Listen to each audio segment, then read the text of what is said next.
Hey, this is Khary Payton. I play King Ezekiel on The Walking Dead, and you're listening to The Walking Dead Underground Podcast. It's gonna be awesome. You're listening to The Walking Dead Underground. Now your hosts, Cinik, Igrihe, and Ryan. So here we are live at the Georgia World Conference Center in Atlanta at Walker Stalker 2017. Cinik and Ig, live from the location. All right, Cinik, what do you think so far? How's Walker Stalker been treating you? Well, first off, I'm just completely surprised at the enormous size of this place. I mean, you could literally fit most of the town that we're from in this area. I mean, the building's beautiful. So far, it's been pretty interesting as far as the way it's been handled. I think the way they do the lines is very proficient. We're having a good time. I agree. We have been having a good time. Lots of stuff to see here. Just about everybody you'd want to see from The Walking Dead is here. A couple exceptions, pretty minor ones, though. But everybody that I've interacted with, at least personally so far, has been just an absolute joy to be around. Stephen Ogg was so much fun to be around, and so was Cooper Andrews. Cooper Andrews was hilarious, and he made cobbler for everybody. And they were serving it at his booth. It was so neat. How about you? Who'd you like to interact with? Well, Cooper was great. I mean, I saw on Instagram that he basically stayed up the whole night before making cobbler for the fans. Just trays and trays and trays of it. He had music at his booth. He was fun. He was interactive. I mean, we got to talk to him about Muse. We got to talk to him about The Walking Dead a little bit. Just a bang-up guy. I just met Domingo Coleman a little while ago. The guy is absolutely fan-friendly. I mean, there's so many people that we ran into here, and some of them were nice enough to do IDs for us. I mean, I couldn't ask for nicer interactions. We just got done with a photo op with Andrew Lincoln. Very personable, very nice, very, soft-spoken guy. All in all, I mean, I haven't met one person that I didn't absolutely adore. And that's the thing, is they're so warm and so welcoming.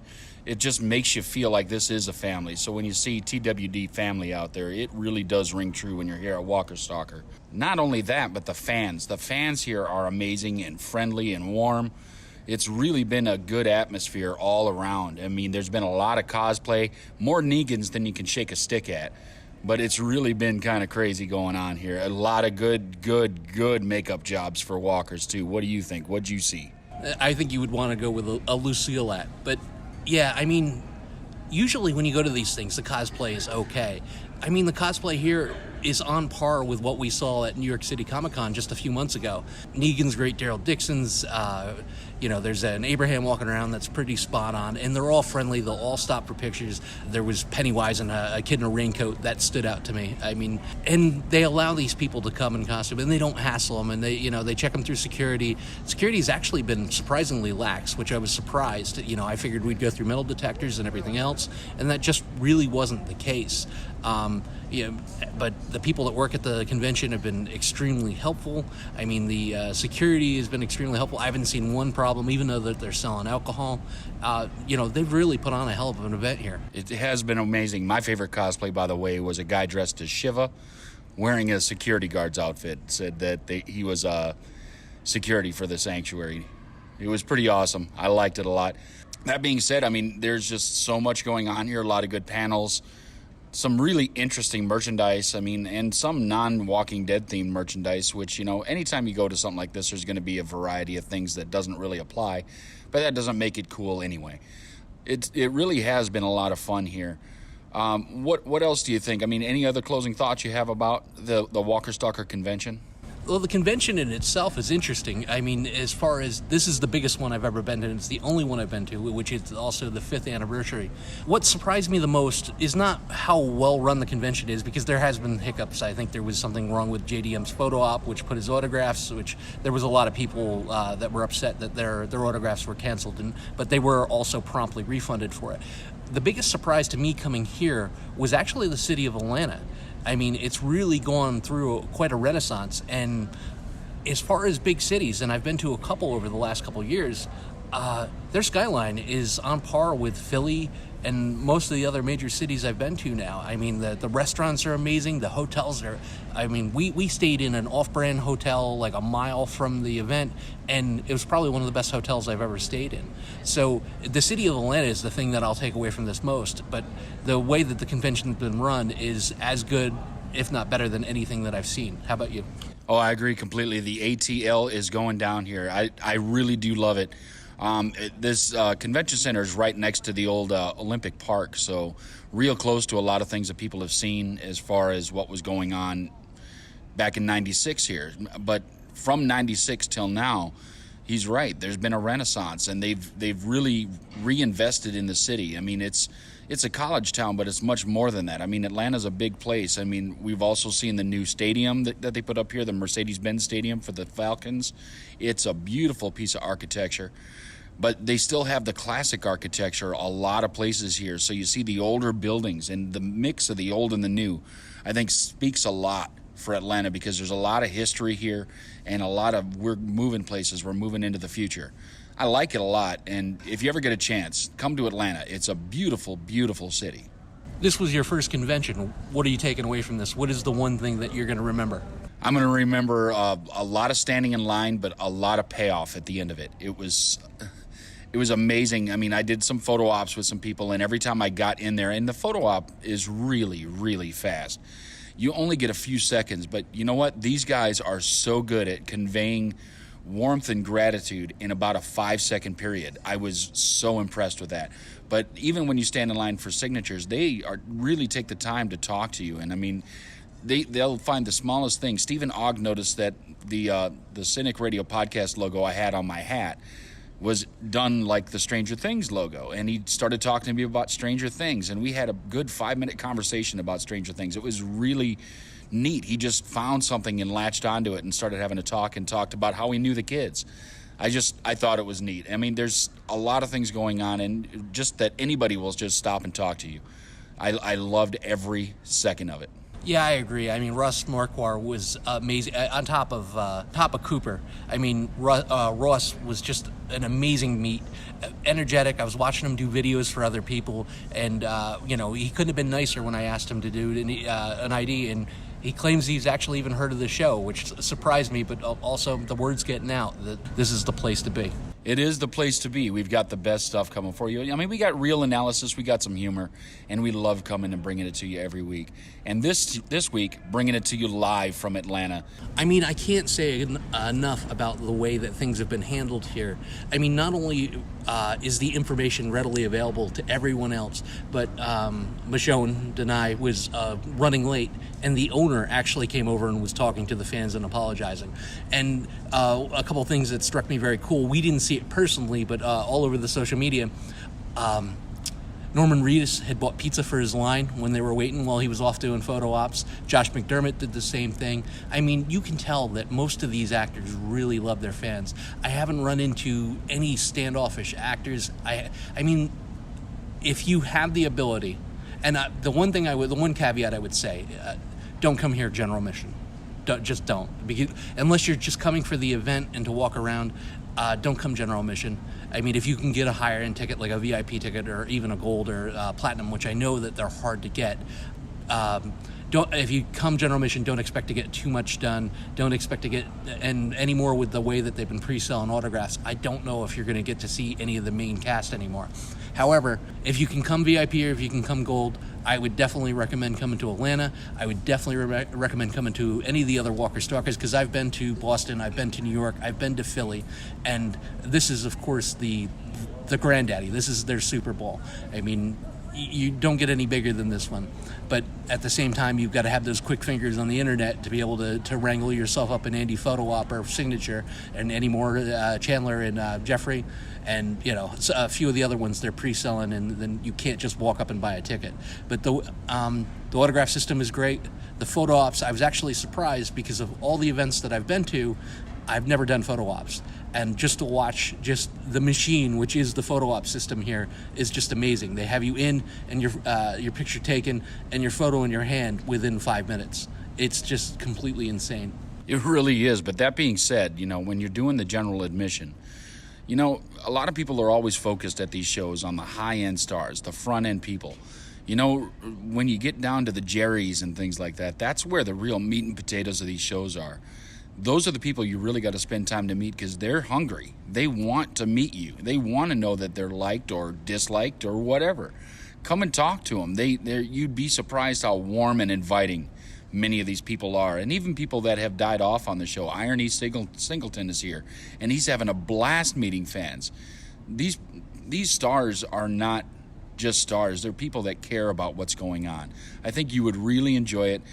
And Cinik is right. If you really want to come and get the full experience, try and upgrade your ticket. But if all you can afford is a general admission, don't pass it up. No. Come on anyway. You're really going to like it. And go meet some of the lesser people. I mean, even Tobin Bell from the Saw series was here. Most of the people from Sons of Anarchy were here. And you could have gotten into them fairly easily, even with a general admission. So there are other things to do and other people to meet. And they're all very, very cool. Episode 2 opens with Rick and Daryl looking determined. King Ezekiel and Carol recovering from a blast laying on the ground, Jesus and Tara looking around, Morgan looking like he needs to clear, and Aaron going on a road trip. The Saviors are on maintenance duty, getting the munitions ready for whatever's next. Mara calls out to the lookouts on the radio, and after multiple attempts, only one answers. Just as she tells him to lock everything up, the caravan of carnage arrives. Aaron and his team of armored minivan driving misfits open fire, and it's on. Cinik, does this seem like they sent the least capable people of hitting a target here? A lot of people are shooting and very few are going down. Yeah, I think they compared it somewhere along the lines to some stormtrooper shooting. Hilltop just does not have it when it comes to combat skills, but there was some Alexandrians mixed in there as well. I don't know. The strike force was heavily flawed, and what bothers me the most about this whole scene is that everybody in this show is an expert at shooting somebody in the head until it comes to shooting a live person, and then they lose all marksmanship skills. I love the battle. I love what they did with it. I don't think that the corrugated steel they were standing behind is going to stop any kind of bullets. Maybe, make it so somebody can't really aim at them. But it really seemed like they had no battle plan other than we're just going to stand behind these cars. It didn't seem very well thought out, well planned, and it's a little frustrating because yes, it's like they're expert marksmen when it's convenient, but when it's marksmen when it's convenient, but when it's not, they're shooting like stormtroopers. I think that's a perfect analogy. It doesn't. It takes you out of it a little bit, and I guess to an extent, since it's the primarily hilltop people in that situation, and they're not kind of as combat ready as some of the others. Okay, it kind of makes sense, but in that situation, it was just a little confusing, and I didn't love that opening. I did love the fact that our buddy Ross Marquardt was given something to do, and Aaron was leading that strike force. So I thought that was great that he was kind of really relegated to like nothing. He was like a third or fourth tier character, and now they're kind of, even though I understand it was a vehicle to put his boyfriend in jeopardy and for them to kind of play on our emotional strings a little bit, but I loved seeing him step up and take charge. Yeah, that did work a little bit because he does have a presence. I mean, when he's on screen, when he's doing something, he can really chew up some scenery, which is fine. He's a great actor. I really enjoy the things that he does. I'd seen him before just kind of on YouTube and stuff because he was a comedian before. But he's doing a good job in this series, and I appreciate that they're giving him a bigger shot. Now we move over to the next group with Jesus, Morgan, and Tara back at the satellite station, where the Saviors have made a moat filled with walkers. The plan is mostly vague at this point. Don't let them shoot, and off they go. Morgan is offered help, to which he refuses, saying, "I don't die." Ryan, is this like ever? Maybe something more about Morgan we don't know? I think Morgan's a video game character, and that's come out in this show. I think complete with I don't want to go too far into it, but complete with seemingly having a health pack, at ready to come back to life. And Morgan's impressive in this episode. I think that one of the interesting things with this character, he's really one of the most well-developed characters in a lot of ways in the entire series, and you kind of see where he's like extremes. It's like almost like killing is a drug for him, and if he's gonna kill, he just goes takes it to another level, and you see why he's almost trying to rein in. Or he had been trying to rein in that whatever he had inside of him, because he has this kind of inside of him, where he can be just a murderer, maybe borderline serial killer. And I mean, it makes for, some really impressive scenes with him. He's really one of the best characters to watch in action. But you really wonder, what's this going to do to him in the long run, especially if he thinks he can't die. Like, if he thinks he's immortal, this may be kind of foreshadowing of what's to come for him. Well, it really is a gift and a curse, right? I mean, it's a gift if you want to live, but it's a curse sometimes when Morgan is absolutely defeated and he's had enough and he doesn't want to live in this world and he can't seem to get himself killed proper. I mean, when you absolutely positively have to kill every motherfucker in the room, Morgan, there is no substitute. The king and Carol seem shaken from the blast as walkers begin overtaking them. The damned are upon us, the king says, as everyone there shows they're fully capable of handling this situation. The guy that threw the grenade is on his way to go and get more savior help, and they need to catch up. Cinik, would this go faster if King Ezekiel didn't feel the need to go full dungeon master explanation every time they had to do anything? The proof is in the context, right? I mean, he's got to DM out or they're going to peter out and not want to fight. I had a lot of problems with this. It takes all the kingdom to chase down one guy. I mean, I loved the way that the battle was done. I loved the walkers coming to spill out of the immediate care. It was all very cool. Some very good lines, like Jerry yelling, protect the king, and the king yelling, protect yourself. It was all very cool. And I love when Ezekiel swings the sword. I really do like show Ezekiel much better than comic book. I think he shows that he's a much more capable warrior and a much better leader, but I think that his confidence is eventually going to get the best of him. I think they may have won the day eventually, but I think this is going to end up costing them in the long run, and I think he's going to DM himself right into an ambush. Ezekiel's character, I love the way he does motivate, and he's able to, his confidence breeds confidence in others. No, I do agree that, at some point, well, I guess it depends. If he internally, is more careful and understands the situation and is kind of more calculating internally, but externally he's projecting that confidence, then that's fine. That's one thing, and that's good, because that's what a great leader does. Because even if he has his own reservations, they're moving forward, and so if he's able to project that air of confidence to everybody, that will make everybody else more confident. I think the question is does he internally feel as confident as he's kind of showing to everybody else?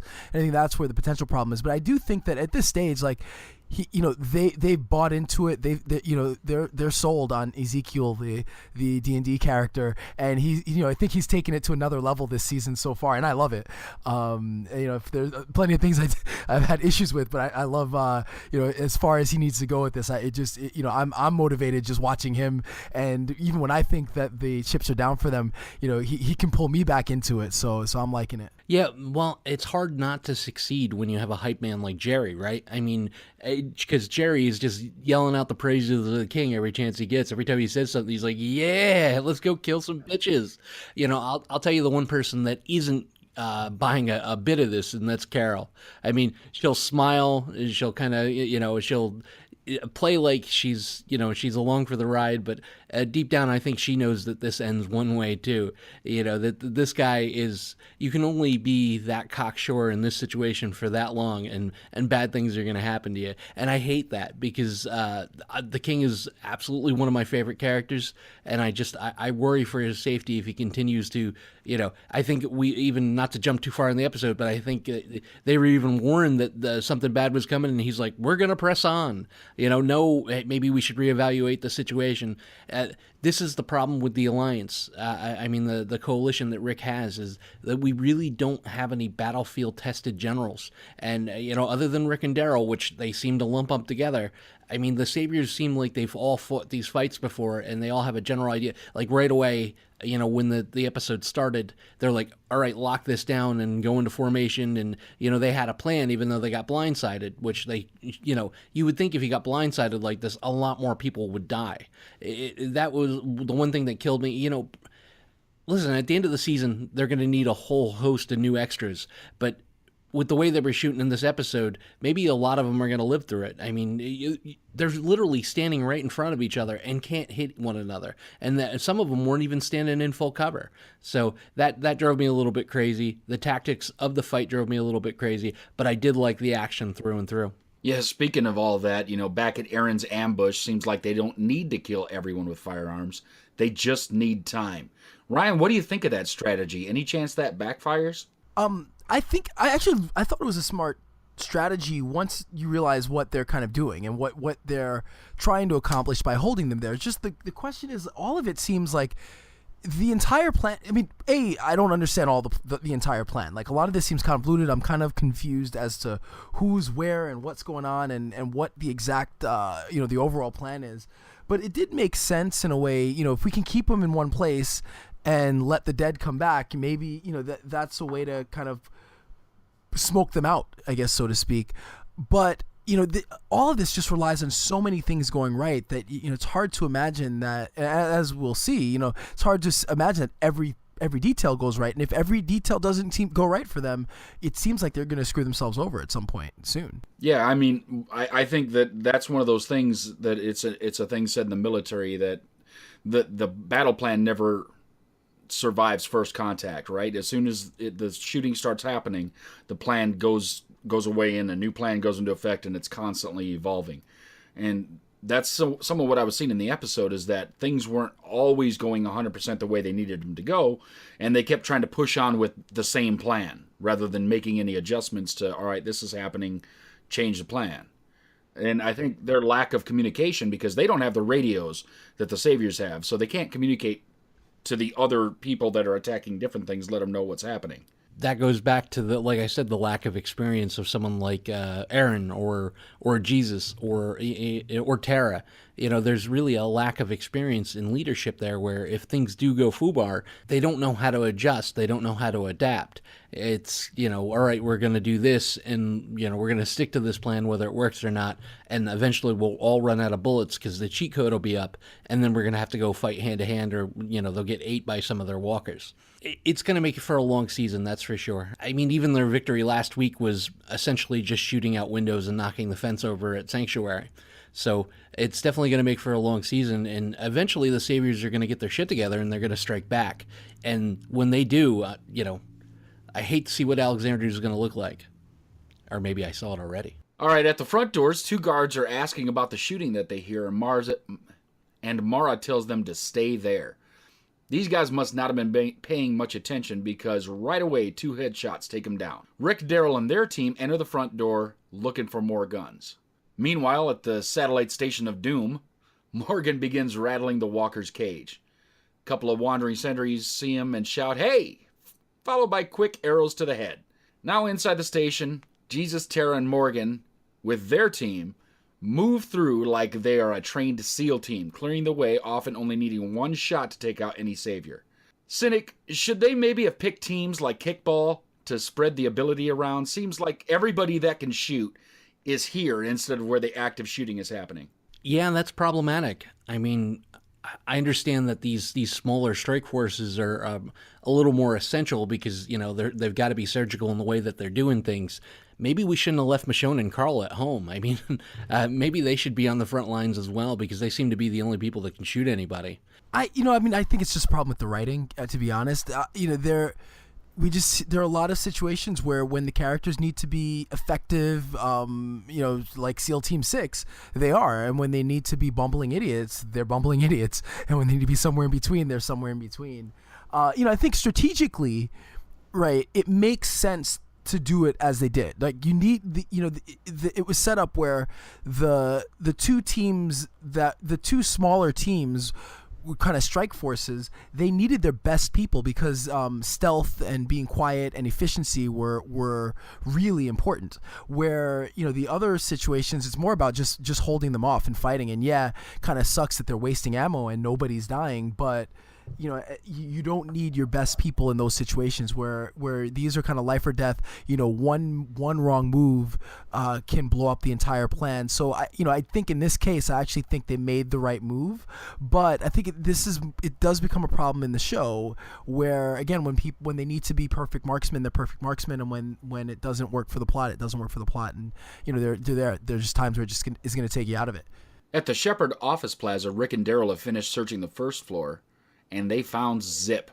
So now they go upstairs. Cinik, is kicking a locked door the best way to gain entry? It is when it's my heart, Ig. I mean, when somebody walks up and just kicks the locked door to my heart, that says everything. It means they really want to gain entry. Listen, I don't know much about combat or ambush tactics. I do know that you want to be as quiet as possible. So maybe some lockpicking skills. Maybe they need to get Ezekiel's rogue in there and roll the 20-sided die and try to gain entry that way. But it is Rick effing Grimes, and Rick does whatever he wants, and he usually does it with a sense of style and flair. All right, back at Aaron's ambush, the Saviors try flanking, and Aaron's beau Eric leads a charge to head them off. Fast switching is crazy in this episode, so now we go back to the satellite, and it's about to go down. A quick hand signal, all the doors are being busted in, and the team is taking care of business. As Morgan's door opens, one man is quickly shot, and then 5 come around some boxes and shoot Morgan and his 2 helpers. Ryan, is this it? Could this be it for Morgan? When you were watching at the time, did you have any idea whether or not Morgan was dead? I had to rewind that because I was it happened so quick. I wasn't sure what had happened, and actually I did think they couldn't kill Morgan. Did they just kill Morgan? And I had a feeling he wasn't dead. I feel like he's important enough that they would give him.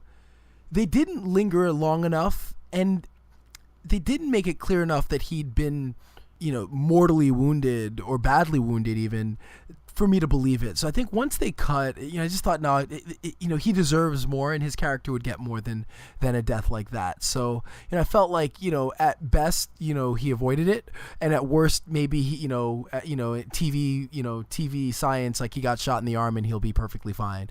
So I just figured like it was, that was it. I didn't think anything more would. I just couldn't believe that he would go like that. Oh, they're playing under Sons of Anarchy rules, right? I mean, you fall off a motorcycle going 60, and by next week you're fine. No hospital stay, no concussion, no road rash. You're just fine. Even your jacket's not ripped. Listen, I'm gonna let you in on a little secret here. If Morgan dies, I riot. Because I've been Team Morgan since he's come back to the show. I mean, all the shot in the arm did was the graze to the arm. Because, listen, the other guys were clearly dead. I mean, our buddy Andy, sorry, pal. I mean, you had some bright spots, and the other wide-eyed, I'm not able to shoot on at all when bad things happen guy, he went out the door too. But I was more worried about Andy, which is an actor named Jeremy, a really good guy. They were clearly dead. They were clearly shot. There was no visible sign of injury on Morgan other than the fact that he was laying there with his eyes shut. So I wasn't buying that he was injured or even killed. I did think that this was going to elicit the reaction it did, which was the one-way ticket to Crazy Town. So, every day Morgan, he's just learned to kill again, has gone full clear Morgan, like when Rick found him back in their hometown. I knew it was going to be on, and that's exactly what happened. The only problem with that whole thing is he stopped one savior short.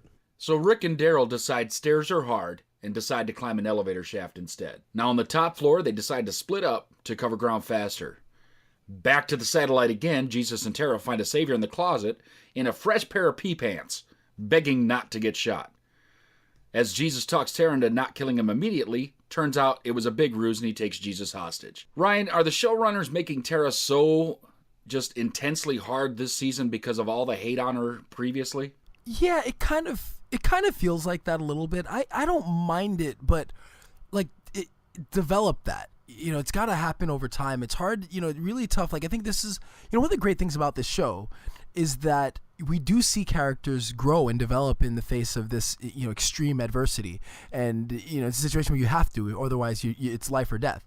And so her change is believable, but for it to happen so quickly is a little bit harder to take. It just, things don't work like that, and so it's a little frustrating sometimes that it happens so fast. And so because of that, it does feel like a bit of a reaction. And just one thing quickly to go back to Rick and Daryl, it's the worst TV movie trope is, two people and they decide to split up for no reason but to be but in this case they kind of said, oh well, it'll be a little bit faster, and it's like, come on, you're by yourselves, don't split up. What's the point?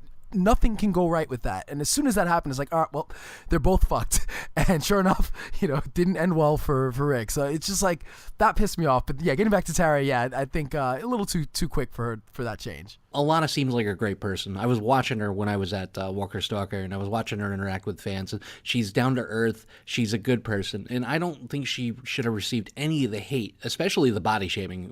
But I don't think she should have received any of the hate she was getting, because this wasn't her fault. These were all bad writing and character decisions. So, all right, we're going to make Tara a badass. And we're going to put her in direct conflict with Jesus, who doesn't want to kill people, but she does. And so, obviously, the audience's propensity for bloodlust, they're going to agree with her. They're going to be like, yeah, kill all these saviors. Listen, I agreed with her. Even after Jesus gets taken hostage, which I think would be a great next song for Carrie Underwood. Instead of Jesus takes the wheel, Jesus takes the bait, because he completely fell for it. And the best line of the show was do you know how hard it is to piss your pants on command? It's like your dick knows you have pants on. I love that line. It was perfect. So Jesus takes the bait. He does some ninja stuff to get out of it. And then once he's proven completely wrong, he's still, he still won't do away with this guy. He still won't kill this guy. Maybe this isn't the guy to be leading your strike team. I mean, Paul's capable of some amazing things, but if he's not capable of pulling the trigger, he's going to put the rest of the team in jeopardy. And I didn't quite understand this. We're going to have a full conversation on morality while people are being shot around you. You need to do away with this guy and get on to the next guy if the mission's going to succeed.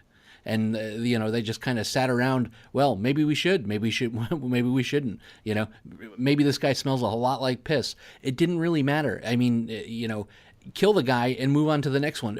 I can't personally myself say, oh, well, I'm going to turn the other cheek if this guy is going to turn around and shoot me the second that he gets free. You can't let that guy live. Yeah, I agree with that completely.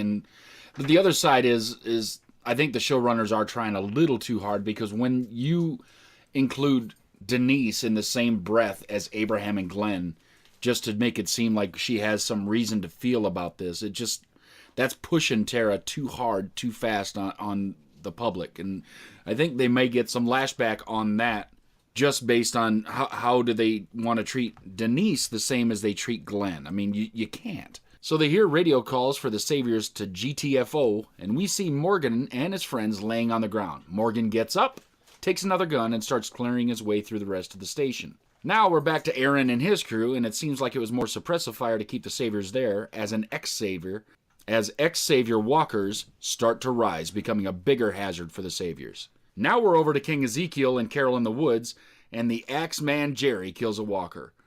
Cinik, is anyone a better giant axe wielder than Jerry? Maybe Paul Bunyan? He's only carried that now for the better part of a season and a half. It's about goddamn time Jerry swings that axe. I've been waiting for it, and the payoff was great. I mean, he split that guy open like a cantaloupe. I was really happy and really impressed with it. I mean, Cooper is a big dude, and, they gave him the perfect weapon. That axe could definitely do some damage, and we finally got to see it come into play. And, I wouldn't mind to see him chase a couple saviors down with it either. No, I think Jerry's awesome, and it's fun to see him in action. His loyalty, the humor. He's kind of the perfect companion for King Ezekiel, and brings a certain amount of something. He's kind of magnetic. I don't know. It's just something about Jerry. It's just just fun to watch him. I'd watch like a side show about Jerry. Jerry and. Well, I'd watch Jerry and Ezekiel, but I'd watch his own little spin-off show, because he's just so fun to have there, and it's great to see him in action, and he definitely knows how to wield the axe. So AMC, when you're listening, you need to roll out Fear the Walking Jerry. Yeah, put this out. So now we're back with King Ezekiel, and his motivation speaking tour is back at it with Carol. When asked what's about to happen, the king says, "And yet I smile." I love these lines when he does this. He says, "Do I feel the supreme confidence? Or is it my lot, my job to simply project such certainty? No and yes, yes and no, and then finally yes to both. Fake it till you make it, baby. Ryan, is that all that he needs is a positive attitude to go out and actually win? I don't know that it's what he needs to.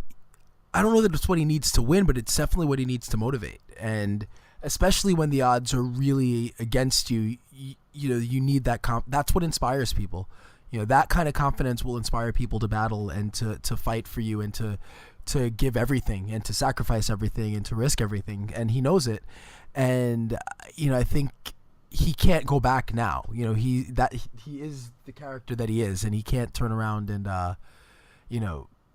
become timid or show fear. And he has to be bombastic, and he has to speak like he's from the 1400s. He's got to do all these things in order to keep them motivated, and it works. And he knows it, and Carol knows it, and he knows Carol knows it. But that's what's gotten him to where he is, and what will hopefully at a minimum keep his people fighting till the end. Listen, a lot more has been done. A whole lot more has been done with a lot less. I mean, supreme confidence, great speaking voice, beautiful teeth, and a pet tagger. I mean, you've got all the makings for a fantastic leader and a very complex, very interesting. What more can you say about Ezekiel than he gets the job done? People follow him into battle. Him and Rick. I mean, we've seen a lot of groups that didn't have that type of X factor. That you think the people from Terminus and how quickly they got wiped out. How different would it have gone for them if they had Ezekiel, rallying the troops when that thing got infiltrated. If you look at some of these other smaller groups that just got overran, Ezekiel's the X factor. He makes the difference in every situation. Back in the office building, Daryl comes along some easy street accommodations, fully decked out with handcuffs and dog food sandwiches. Cinik, do you think the torture might have been more effective than anyone, including Daryl, might have thought? There's some deep psychological stuff there, and forgive me if I'm wrong here, because I'm supposed to be an expert because I went and bought a microphone on Amazon. But forgive me if I'm wrong here, but I believe there was also a hand laying on the floor there.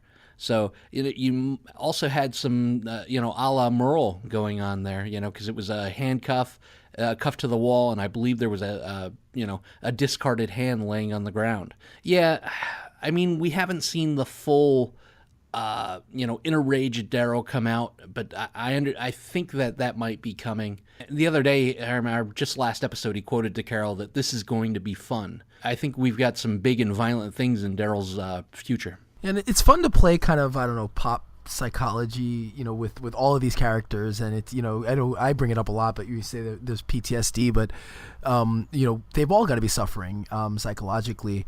And, I feel like the triggers, especially for someone, anyone who's been through any of the trauma that they've been through, there are triggers all over the place. And I think in this situation, there are plenty of potential triggers. And, it's just how do you deal with it in the face of that? Do you cower? Or do you become Morgan and just become the Terminator, almost literally? So I think it's always there, and I think it's one of the more interesting aspects of the show is how they deal with trauma, but also how they deal with kind of those triggers, and in the face of kind of adversity, what parts of them show and manifest in the face of it. Well, let me ask you this, Ryan. Who would you be more scared of? A full-on Morgan, or somebody who's gone through everything that these people have gone through and had nothing wrong with them? Like, it showed no signs of any kind of mental damage or fatigue at all.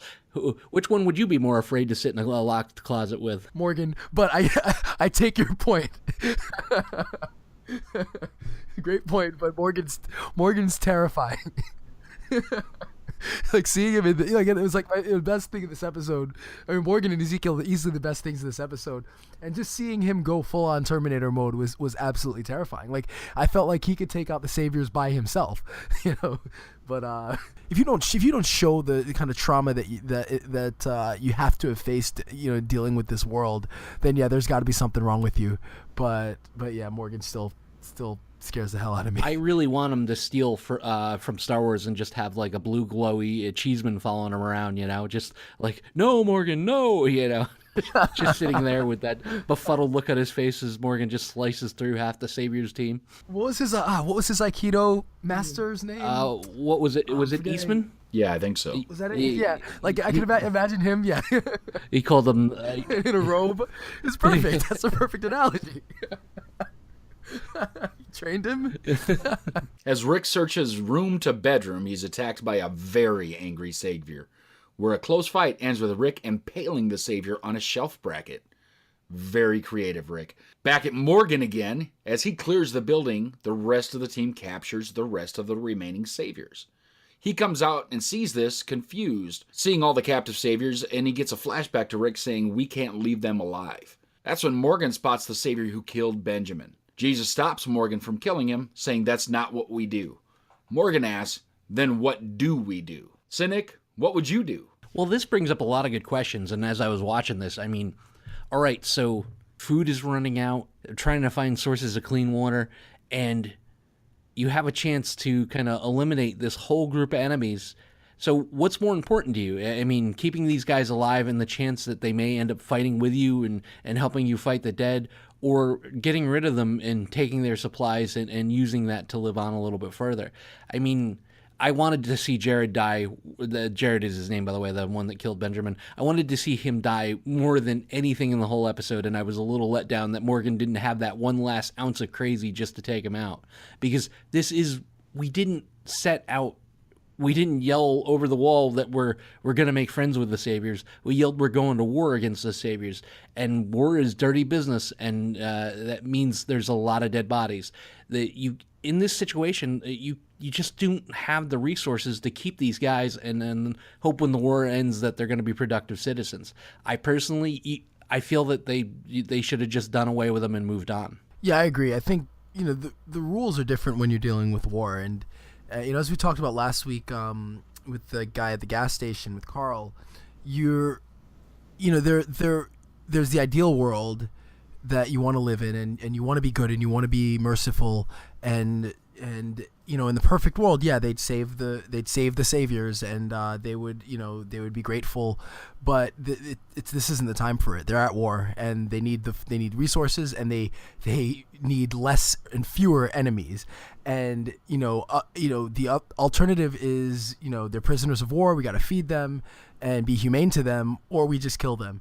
And unfortunately, in this situation, I think you got to just kill them. And I think especially if regardless, even if you say, okay, we will keep them alive, that one, I think Morgan deserved that kill, and I think Jesus is being a little too. I think this is being set up for there being a situation where it's life or death, and Jesus has to make a decision that may ultimately really harm the group. But obviously that's where this is building to have this kind of super merciful Jesus who wants everybody to live, and it's setting for a really major conflict down the road. Hey, let me ask you this: what would you have done in that situation? If you're Jesus, do you turn a blind eye and let him take Jared out, or kill the hostages, or do you agree that we got to keep them alive because being human and being alive is the most important resource of all? Well, my problem with this is that, one, I don't think Jesus should be leading the show there. It probably should be Morgan. He's just got more experience in the world that we've seen at this point. And that's based off of just what we've seen, right? We don't know what Jesus did before he came into the show. But these guys are not set up for prisoners in any way. They don't have places to take them, right? One thing, you want to talk about war, one thing that most sides have when you're talking about war is something to do if you take prisoners. They have somewhere to take them, something to do with them. They don't have anybody to do anything with this, and they don't have anybody trained. And then you were speaking, Cinik, about the lack of actual resources. And when you're on a finite supply of resources such as they are, that becomes even more problematic, because to keep prisoners, you have to feed and bathe and care for prisoners. That all becomes a problem here too. So like Morgan was telling them, we're supposed to kill them. That's why we're here. Jesus, I understand, has a little bit of heart still in him, and he acts more like an actual Jesus than just Jesus trying to pick up some lettuce off the side of the road. But it seems like it's short-sighted. It seems like that there's not a real smart thought process going on with what do we do next. So I guess I would let Morgan do his thing, and the rest of the group I brought with me, they can take their shots too.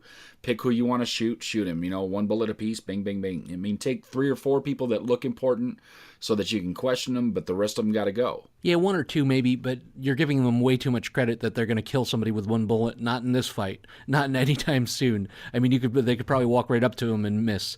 Well, these are the group that could shoot. The plan is superiorly flawed because, number 1, you don't have the resources to keep them. Number 2, you don't have the area to keep them. Number 3, you don't have the extra manpower to guard them. So what do you do with these people once you get them away from all this? All you're doing is loading up a whole bunch of enemies that could rebel with it. Then, you bring them to Alexandria, you lock them up, in that fancy Dan prison that Rick and Morgan built. You do that. All right, so now they're inside the walls of Alexandria, and 10 or 12 of them break out, and that's eventually they get a hold of some guns, and now you have a war from within. I don't like the plan, and I really think that they should have just took care of it there. And I think Carol would agree. Quite honestly, maybe we can just bring them and they can look at some flowers and Carol can handle business because she does shoot well.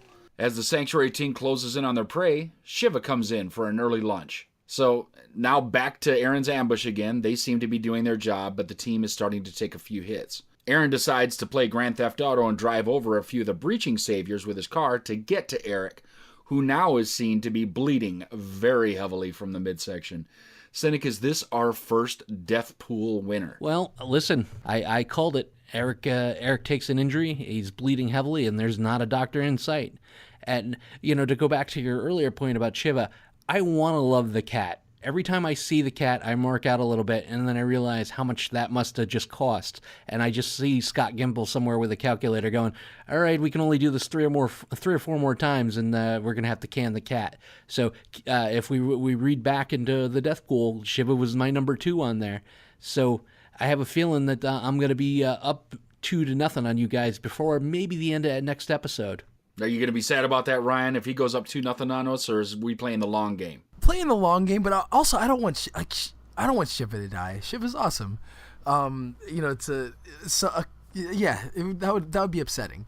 But I agree. I feel the same way when I do see every time I do see Shiva on screen. It's like, yeah, that must kill the CGI above it, must kill the budget. And hopefully, if Shiva does go, it'll be like in a blaze of glory. But and I still it does take me out of it when Shiva knows who to kill and who not to kill. I mean, obviously, I can understand like a relationship with Ezekiel, but it's not like everybody in the kingdom is hanging out with Shiva and petting and making sure that they're on good terms.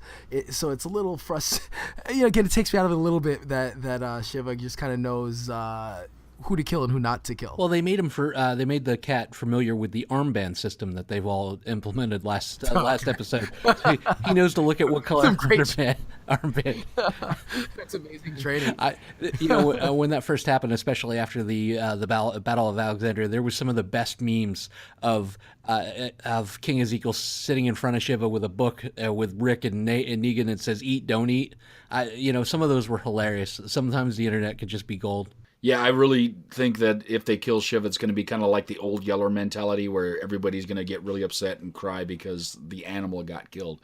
And in this case, not even an actual animal, like a completely CGI animal, played by a guy in a green bodysuit, which makes it even more hilarious. Yeah, I don't think you're going up 2-0. I think they're going to keep Shiva around. He's too much of a fan favorite. Well, let me ask you this. Let me ask you both this. Is that the one thing that would put King Ezekiel over?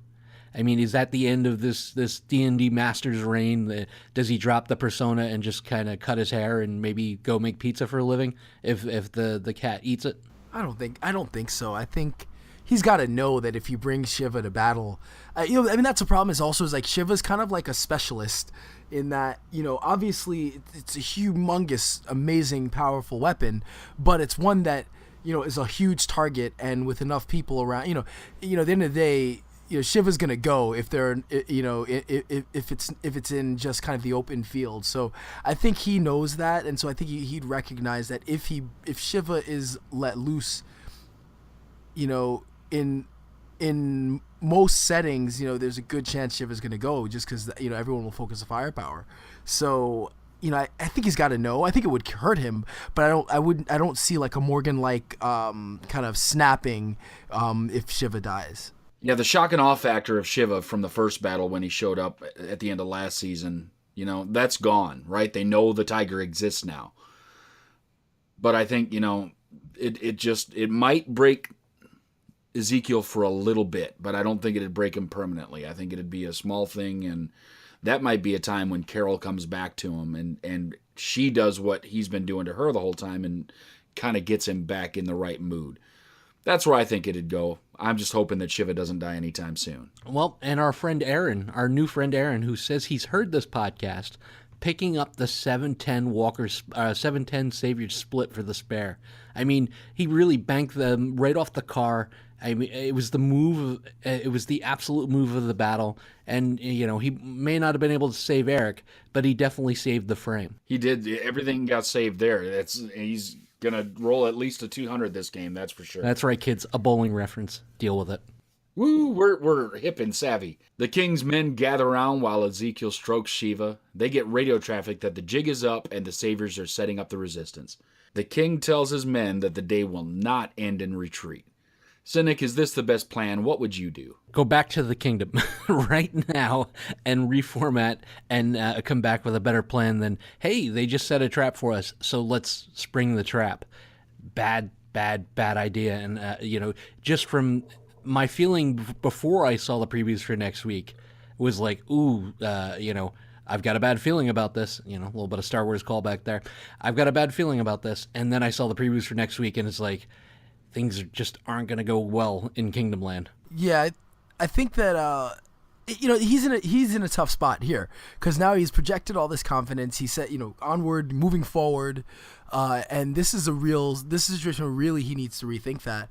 But he's put himself in a position where you almost can't say, he can't retreat. If he does, then again they know something's really wrong.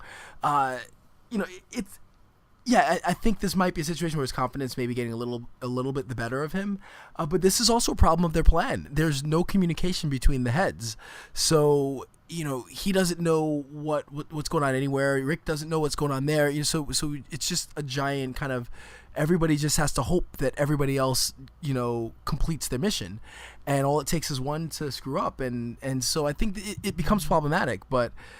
I think they're stuck in a position where they just has to move forward. You're kind of damned if you do, damned if you don't. If they go back to the kingdom, well, there's going to be an army, heading over there anyway. So you might as well try to, do salvage what you can of the mission. So I don't blame him for it, but you're kind of damned if you do, damned if you don't.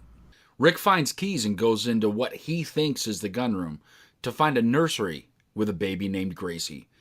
Cinik, what's going on with Rick at this very moment? That's a rough one because once he sees the nursery wall and the baby inside the crib, it by all appearances looks like that he just killed that child's father, and now he's got to take responsibility for it. Just like he did Shane's baby. He's going to have to raise another kid. You could see the look in his face like, at any point this could be me. At any point this could be someone standing over Judith's crib, which as soon as that guy picks Judith up, he'll be promptly killed because Judith is the angel of death. Look at Tyrese, look at Olivia, look at Beth. Anybody that touches that kid, is looking for work somewhere else and SAG. I feel bad for Rick in that moment. But this is the reality of war. Anybody that gets in your way, you're going to have to deal with them. And that's why I think Jesus' thinking is so flawed. Rick reacted. It wasn't, should I or shouldn't I? It was kill or be killed. And in most situations, you don't get that choice. Yeah, it was an effective scene. And I think Andrew Lincoln did an amazing job just with how he reacted, to seeing the baby. And you could just see it in him, the kind of emotional. You could see the emotions kind of come out of him, and that that he's a father, and that he just killed. He killed this baby's father, and that and also like the dilemma internally, like what does he do? I don't think he's set on taking the kid. Does he kill the kid? Does he take the kid? Does he just leave the kid there? I don't know that he's set on it. I don't know that he knows what he wants to do, and I think it was a great job of him kind of acting out the kind of mental acrobatics that he's going through and the trauma again kind of resurfacing. So I thought that was a really powerful scene, and I would have been interested to see like what decision he makes with the child or with the baby. So Rick continues his search for the lost guns when we get a special guest star and reappearance of Morales from Season 1. He's called the Saviors back, and now it seems like some of our favorites have been painted into a corner. Ryan, give us your final thoughts and your rating of the episode. All right, so my final thoughts, I guess going into this season, I think that I had one kind of major reservation or fear for this season. It's like we know the theme. We know what's going on this season. The setting, it's a war. It's all out war, and it's Rick, it's Alexandria, it's Hilltop, the Kingdom versus the Saviors, and so. We know that it's likely to be back and forth. This is going to last at least the half season and probably the whole season, and it's going to be back and forth. And so I think the challenge, storytelling-wise, is how do you tell a story that's engaging and kind of keeps us invested, when we know where this is going. We know that Rick will win some, he'll lose some, it'll be back and forth, and eventually, there'll be a major battle that somebody wins or loses, and that's along the way. So my fear was that this knowing this, or kind of with this in mind, that the show would feel like it was dragging, and that we get a lot of kind of filler episodes. And unfortunately, overall, like this episode did feel like filler. I thought the Rick and the baby moment was really powerful, and I thought Morgan's video game moment was awesome, and I love Ezekiel, and again, any of his dialogue is great. But beyond that, like I would challenge anybody to tell me what about this episode couldn't have been told. What about this story couldn't have been told in a 2-minute montage? And to me that was it. Like we got a 2-3 minute montage, in an entire hour. So it just felt to me like filler, and it wasn't bad. Like it was a good episode. It was tension. There were some great moments, but it just felt unnecessary. Like we didn't need to see all of this, and so I'm a little concerned that the rest of the season kind of goes along this, where it just feels like we're just kind of biding our time until we get to that ultimate, battle between Rick and Negan. Speaking of which, the one thing I really, really wanted to know, which is what happened with Negan and Gabriel, and we got none of it, which kind of bothered me too. But anyway, my overall rating, it wasn't a bad episode, but like I said, I think it felt like filler, so I'm going to give it a 7, just because I want more. I expect more out of this show, and so hopefully we get that next week. But I'm going with the 7. Listen, I can't be too hard on this. Most of it is because I'm on a Walking Dead high. I've just got to meet a lot of the cast at Walker Stalker. They were all fantastic to me, so, my natural inclination is to support the team. It was action from nonstop. I mean, Rick fighting the father of Gracie up on the top floor, great. Ezekiel stood out. Morgan stood out. Jesus was a little bit of a disappointment only because, that road less traveled thing doesn't work in the middle of a war.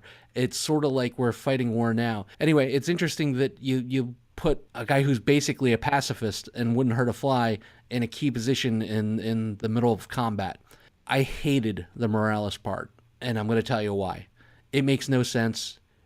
I mean, if you wanted to close that, they could have done it in a million other ways. Him showing back up as a savior, especially when we last saw him, he was headed in the absolute opposite direction. Because we all know Alexandria, Virginia, and Birmingham, Alabama, are, they're pretty much neighbors. You can see them. You look out your window and they can see each other, right?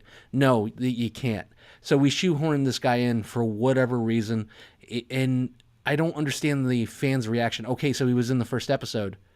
But that was basically it. He was in like the first episode and a half, and we never saw him again, and he never really, other than calling Rick Helicopter Boy, he never really had an impact on the story. I liked the episode. I'm going to go ahead and give it an 8, although I think that the battle could have been constructed and carried out a lot differently than it was. You guys are both really nice. Now, I'm on a high from The Walking Dead too, and there are some individual performances in this episode that I really enjoy. Jerry can do almost no wrong with me. I mean, he's awesome. I really love Jerry. King Ezekiel's pretty much in the same boat. And I really like some of the things that are happening, but the problem is there was a lot of explosions and shooting and people dying and everything, but nothing happened.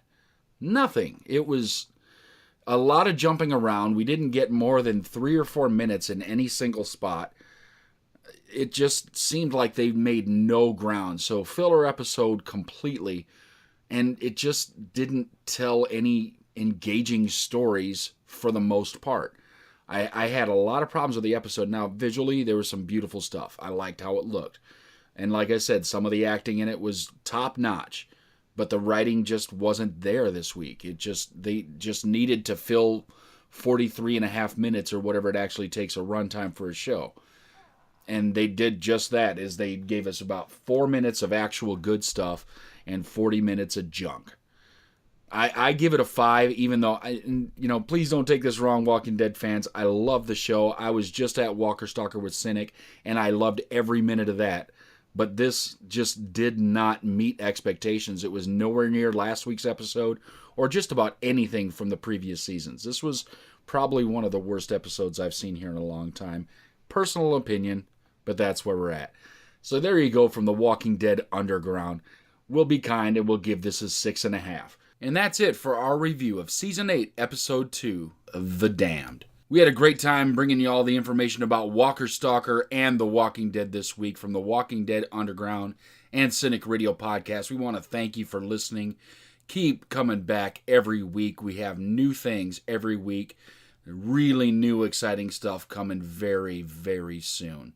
Please share this with all your friends and loved ones. Send us all your comments, questions, concerns, and your best cobbler recipes to CINIKRADIO@gmail.com. Find us on Facebook at either facebook.com/CINIKRADIO or search for The Walking Dead Underground. It's a big group on Facebook, and you can join and be part of the 20,000 plus that are talking about The Walking Dead every week. You can also find us on Twitter at CINIKRADIO and on Instagram at CINIKRADIO. Also, our website, CINIKRADIO.com. And until next time, don't get captured. Follow the podcast on Facebook, Instagram, Twitter, and at thewalkingdeadunderground.com. Join us in our fight against the saviors.